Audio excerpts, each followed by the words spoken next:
Hola chicos, espero que estén muy bien. Hoy vamos a seguir con los temas de la unidad 2, con el tema de reorganización administrativa de los imperios. Aquí la verdad solo vamos a dictar y ya luego explicamos porque esta es como la introducción de los siguientes temas. Entonces, conforme vayamos viendo los temas, vamos a ir entendiendo esta lectura. Entonces, vamos a apuntar. Reorganización administrativa de los imperios, y seguido. Durante los siglos XVII y XVIII, Inglaterra constituyó un gran imperio impulsado por el fortalecimiento de su flota naval, en franca rivalidad con Holanda, España y Portugal, por el dominio colonial y comercial sobre algunas regiones de América y la India. En Francia, el rey Luis XIV se convirtió en el modelo de monarca absolutista, o sea, que él quería tener el poder absolutamente de todo. Y él tenía un lema, que era el Estado soy yo. Durante su reinado disputó la supremacía de los reinos más prósperos de Europa. Punto y seguido, el Sacro Imperio Romano Germánico estaba formado por más de 300 estados independientes. Entre ellos sobresalían Austria y Prusia, que se disputaban el poder político en el centro de Europa. O sea que ambos querían el poder y pues se peleaban por él. El imperio austriaco conservó su independencia política y constituyó posteriormente como el imperio austrohúngaro durante el reinado de estados germánicos que después constituyeron el estado alemán. Mientras tanto, en Rusia la dinastía Romanov promovió importantes transformaciones políticas y económicas en ese país. El zar era un tipo padre, rey, un consejero. Pedro I impulsó el desarrollo económico y el fortalecimiento del ejército y la armada. Catalina II, vamos a poner entre paréntesis, la Grande, aplicó una agresiva política expansionista que extendió el dominio ruso. Ahora sí, vamos a ir con los temas a desarrollar. Vamos a comenzar con la independencia de las 13 colonias. Aquí podemos ver que dice: esto sucedió en América del Norte en la segunda mitad del siglo XVIII.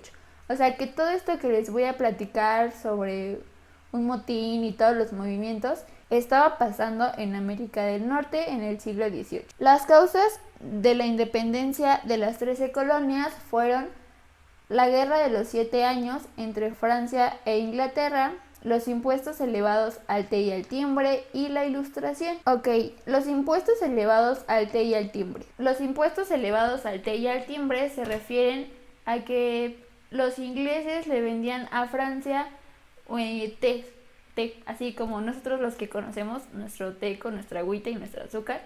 A ellos también, bueno, Inglaterra se los vendía a Francia, pero estos se los vendían muy caros. ¿Por qué? Pues porque sabían que para los franceses era muy indispensable tomar té por las mañanas, por así decirlo. Entonces dijeron, bueno, es algo indispensable para ellos, es algo que nunca van a dejar de comprar, entonces vamos a subirles el precio. Al fin de cuentas, pues lo van a comprar, cueste lo que cueste. Y el timbre. Aquí, en sus inicios de la independencia de las 13 colonias, se maneja como el masacre de Boston el 5 de marzo de 1770. Fueron las Fuerzas Armadas del Reino Unido contra los colonos. Los colonos solo es una manera de decirle a las colonias de América. El boicot de productos ingleses, o sea, no comprar para que bajaran el precio, que es justo lo que les estaba comentando, que los ingleses decían, no, pues esto nunca lo van a dejar de comprar, entonces vamos a darlo más caro, pero no.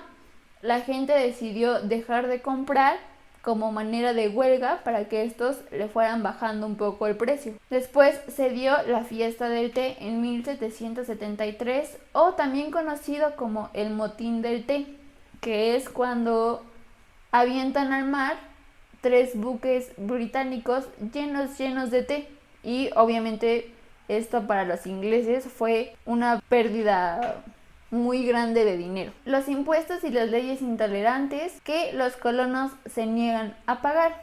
Ok, en esta etapa les cobraban por todo, o sea, por todo.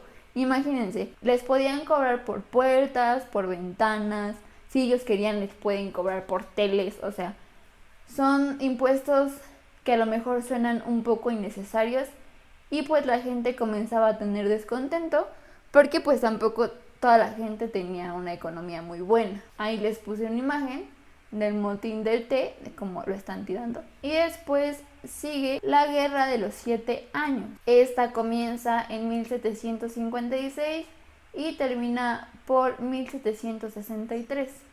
Se toma como antecedente la independencia de las 13 colonias. Tengan en cuenta que es como, por ejemplo, la moda. Si nosotros vemos que en Francia ya salió tal falda, tal chamarra o tal cosa X o un videojuego, pues nosotros lo queremos tener, ¿no? Entonces eso mismo pasa con los movimientos históricos. Si ellos ven que ellos pudieron hacer algo, que ellos pudieron lograr su independencia al otro lado del mundo, comienzan a decir, bueno, si ellos pudieron, ¿por qué nosotros no? Aquí les puse una imagen y los datos importantes son, esto se los voy a pedir que lo apunten. Vamos a poner que se originó por causa de la rivalidad entre dos poderosos imperios marítimos, entre Francia e Inglaterra, quienes se disputaban posesiones coloniales en Norteamérica y parte de la India. Los habitantes de las 13 colonias brindaron su apoyo a las tropas británicas, factor decisivo para el triunfo inglés. Ahora vamos a ver los congresos de Filadelfia, que obviamente se dieron en este tiempo. Aquí les puse que entre 1774 y 1776 se realizaron 3 congresos en Filadelfia con el propósito de exigir cambiar a la corona sus actitudes y organizar la resistencia armada. Va a haber 3 etapas y esto lo vamos a apuntar, esto no se los puse aquí, pero ustedes lo van a apuntar en su libreta. Vamos a poner primer congreso en 1774, a este se le llamó Continental o de Filadelfia. Primer Congreso Continental o Primer Congreso de Filadelfia. En este punto se exigían los respetos a los derechos a Jorge III. Aquí también un personaje llamado Benjamin Franklin es el representante del Parlamento inglés. Bueno, estos datos necesito que los apunten ahorita y ahorita los platicamos. Después sigue el segundo Congreso Continental, este fue en 1775. Aquí, en este congreso se exigen los derechos naturales y las libertades y se comienza a hablar de una posible constitución. Apenas era una idea, o sea, ni siquiera se había escrito ni nada, solamente lo comentaron pues en un diálogo, ¿no? Como de, oye, pues estaría chido armar una constitución para que pues nos rija una constitución y no un rey que hoy quiere algo y mañana quiere otra cosa. También se dieron las organizaciones de las milicias. ¿Y qué son las milicias? Son fuerzas militares pero compuestas por ciudadanos. Por ejemplo, aquí conocemos los policías, ¿no? Naturales, o sea, los policías que contrata el gobierno y cuidan las calles y nos cuidan a nosotros. Pues en este caso no los contrataba el gobierno, ellos digamos que solitos se postulaban por estos ideales y se les llamó milicias a las personas normales, no asalariadas, que solitos pues tomaban un puesto de militares para defender sus ideas. Después se da el tercer Congreso Continental en 1776. Aquí como tal, en este momento ya se logra la independencia de las 13 colonias. George Washington es el comandante, o sea, el jefe del ejército. Este personaje pues era militar, entonces pues lo vieron como un buen prospecto. Y aquí finalmente se da el acta de independencia el 4 de julio de 1776, que es redactada por Thomas Jefferson. Aquí se los puse y dice, el 4 de julio de 1776 se decretó la independencia en esta parte de América.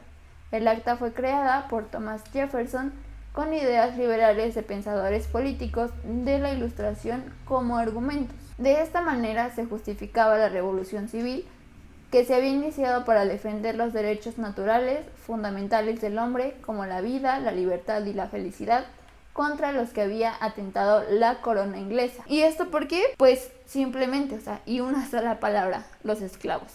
Eso es muy, muy indignante. Aquí les puse una imagen de pues la guerra en ese tiempo. Y después vamos a hablar de la Revolución Francesa. Aquí vamos a manejar dos tipos de antecedentes que van a ser los internos y los externos. Los internos pues es lo que directamente estaba pasando en ese momento y en ese lugar, Y los externos, pues ya les dije, son como los ideales y pues los chismes, ¿no? Que llegan de otros países y pues ya todos los quieren hacer. Entonces, los antecedentes internos, se dice que va a ser una crisis económica, social y política, el absolutismo, lo que les decía que todo el poder se concentraba en un solo grupo de personas, y la ilustración, que ya lo vimos. Los antecedentes externos van a ser la Guerra de los 7 años y la declaración de la independencia de las 13 colonias. Se van a manejar, o bueno, se manejaron en ese tiempo los estados generales, que fueron el clero, la nobleza y el pueblo. Y bueno, aquí pues obviamente hubo mucho descontento, porque como ven habían 3 grupos, pongámoslo así, ¿no? El clero, la nobleza y el pueblo. El clero fue llamado primer estado, que eran las órdenes sagradas, que es como ya les comentaba, que era que, no sé, si yo hoy soñé que Dios me decía que me comprara un vestido lleno de oro, pues me justificaba diciendo eso. Después sigue la nobleza, también llamada segundo estado, que eran las personas que tenían títulos otorgados por el rey, y el tercer estado era el pueblo. Obviamente era el más pobre, el que más dificultades tenían. ¿Y por qué estaban divididos como primer estado, segundo estado y tercer estado? Bueno, digamos que el primer estado decía, ¿sabes qué? Hoy, no sé, hoy quiero implementar que todos los niños de 4 años no coman los días martes. Y entonces se puede decir que la nobleza servía como un filtro. Él decía, se cuestionaba un poco de si las decisiones del clero eran las correctas, que obviamente siempre las terminaban aceptando, porque pues de no hacerlo pues iban a tener serios problemas. Y por así decirlo, el tercer filtro pues era el pueblo, aunque yo creo que eso de filtro ya no servía mucho, porque a ellos ya solo les tocaba acatar las instrucciones. Ellos como tal pues ya no tenían derecho de aceptar o no aceptar. Esto nos dio bastantes problemas económicos. En ese entonces, el rey de Francia y su esposa, el rey era Luis XVI y su esposa era María Antonieta, pues tenían problemas económicos, porque María Antonieta hacía fiestas muy grandes, o sea, y derrochaba el dinero. Y el ejemplo que hace rato les puse de que un vestido de oro, pues ella lo hizo.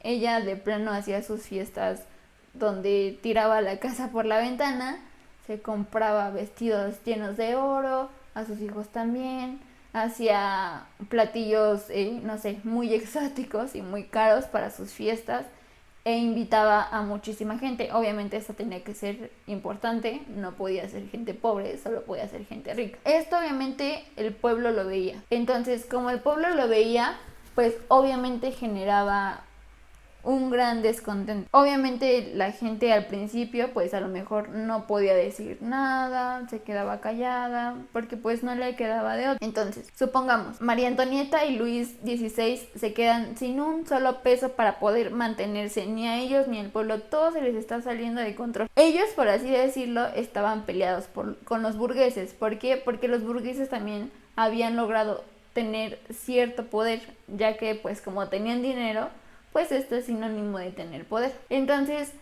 pues Luis XVI le dijo a su esposa, oye, ¿sabes qué? Pues yo ya me estoy quedando sin dinero, y pues no sé, si yo me quedo sin dinero, pues nos van a matar y pues ya no les vamos a servir para nada. Entonces, o tenemos dinero o nos matan o huimos o cualquier cosa. Entonces, María Antonieta tiene la genial idea de decirle, oye, ¿por qué no le pides a los burgueses? Igual y ellos nos pueden ayudar, ¿no? Entonces, pues bueno, Luis XVI va con los burgueses, o sea, los burgueses quedamos que eran la gente de dinero, que supuestamente al principio estaban con el pueblo, pero no, solo estaban mintiendo para convivir. Luis XVI va con los burgueses y le dice, oye, ¿sabes qué? Pues no tengo dinero, préstame tantito. Y los burgueses le dicen, ¿saben qué? Sí, te vamos a prestar dinero, o si quieres, mira, te lo regalo, pero siempre y cuando me des un poder. Y a esto le llamaban un poder legislativo, que para ellos era como tener voz y voto en lo que los reyes decidieran para todo el pueblo. O sea, querían contribuir en las leyes y ellos también querían mandar. Entonces el rey prefiere quedarse pobre a darles algo y le dice, no, ¿sabes qué? No quiero, no te voy a dar nada y pues quédate con tu dinero. Aquí se los puse como que el rey no acepta y bueno. Después de esto, pues vienen muchos conflictos. Después de esto, habíamos quedado que ya se había creado una constitución. Entonces, pues en la constitución se alegaba por los derechos del hombre, por su bien vivir, por sus ideales, por cosas positivas y convenientes para los ciudadanos, para el pueblo, para la gente pobre. Entonces, se hace una Asamblea Nacional Constituyente. Aquí se pelea el hecho de que el rey no le está haciendo caso a la Constitución y quien lo hace, los burgueses. Los burgueses hacen como toda esta reunión, hagan de cuenta, se ponen en el centro histórico y comienzan a llamarle a toda la gente, oigan, ¿saben qué? Pues vengan, yo he hablado con el rey y él dice que no me va a hacer caso en nada, entonces pues tenemos que ejercer nuestros derechos, porque por algo se hizo la Constitución. Comienzan a convencer a toda la gente y se hace la famosa toma de la Bastilla el 4 de julio de 1789. En la toma de la Bastilla, todo el pueblo va a la casa de Luis XVI y María Antonieta y los comienzan a agarrar a golpes, o sea, prácticamente los sacan de su casa, los llevan a una plaza importante en ese tiempo y le cortan la cabeza. Y ahí se dan cuenta que los reyes no tienen sangre azul, entonces les han estado mintiendo todo este tiempo y ahí comienza un gran descontento. Comienzan a decir que ya no van a reconocer a ningún rey, luchan o bien se comienzan a discutir que pues ellos ya habían peleado por los derechos del hombre y se crea una nueva constitución en 1791 donde se tiene el lema de dignidad, igualdad y justicia. Después de esto, se hace una llamada Asamblea Nacional Legislativa. Se hace a finales de 1791 y comienzos de 1792.